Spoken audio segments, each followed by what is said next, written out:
বিশ্বকাপের শুরু থেকেই ইরানকে ঘিরে রাজনৈতিক বিতর্ক ছিল তুঙ্গে। যুক্তরাষ্ট্রের ভিসা নীতির কারণে ইরানের কয়েকজন কর্মকর্তা ও অনেক সমর্থক বিশ্বকাপে অংশই নিতে পারেননি। ইরান দলকে ক্যাম্পও করতে হয়েছে মেক্সিকোয়। খেলোয়াড়দেরও ম্যাচের আগে সীমিত সময়ের জন্য যুক্তরাষ্ট্রে ঢোকার অনুমতি দেয়া হয়। তেহরানের অভিযোগ, রাজনৈতিক উত্তেজনার প্রভাব ফুটবলেও পড়েছে।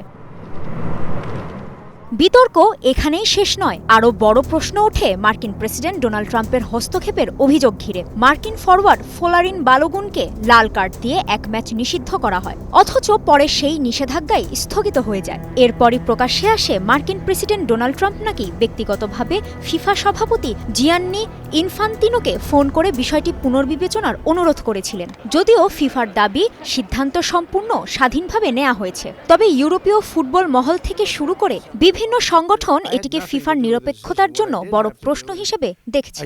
I think it should be reviewed because I watched the play and he didn't do anything wrong. ফিফার নীতিমালায় স্টেডিয়ামে রাজনৈতিক বার্তা প্রদর্শন নিরুৎসাহিত করা হলেও তা থেমে থাকেনি। বিভিন্ন ম্যাচে দর্শকদের হাতে দেখা গেছে ইসরায়েলের জাতীয় পতাকা, আবার কোথাও ফিলিস্তিনি পতাকাও উড়েছে। সামাজিক যোগাযোগ মাধ্যমে এসব দৃশ্য ঘিরে শুরু হয় তুমুল বিতর্ক। এখানেই শেষ নয়। ইসরায়েলের প্রধানমন্ত্রী বেনিয়ামিন নেতানিয়াহু নক আউট পর্বে প্রকাশ্যে আর্জেন্টিনার প্রতি সমর্থন জানান। একই সঙ্গে কট্টর ডানপন্থী মন্ত্রী ইতামার বেন গভিরও সামাজিক যোগাযোগ মাধ্যমে আর্জেন্টিনার পক্ষে post then. אחרי שאנחנו מדברים, אז מסתכלים על... אני מחפש את ארגנטינה. כן. אתה יודע למה? Round of 16-এ Argentina ও মিশরের ম্যাচেও বিশ্বকাপের সবচেয়ে বিতর্কিত ঘটনাগুলোর একটি হয়ে ওঠে।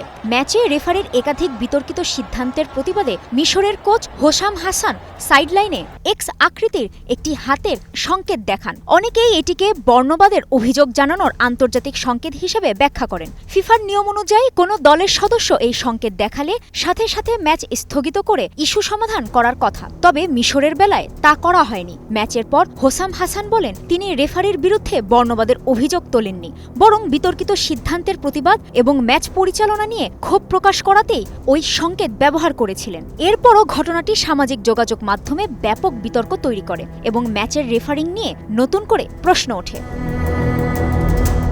এছাড়া এবারের বিশ্বকাপে অন্যতম বিতর্কের জন্ম দেয় আর্জেন্টিনা ইংল্যান্ড সেমিফাইনাল ম্যাচ ঘিরে।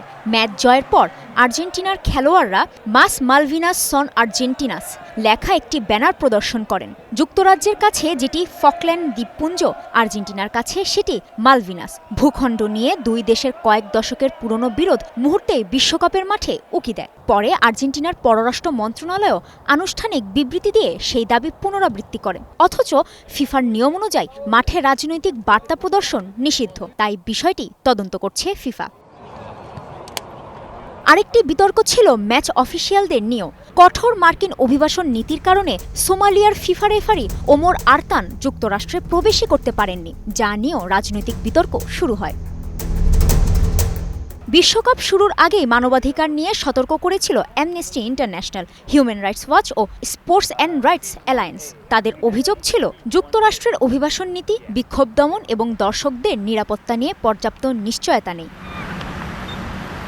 কাজী শাহরিন, স্টার নিউজ।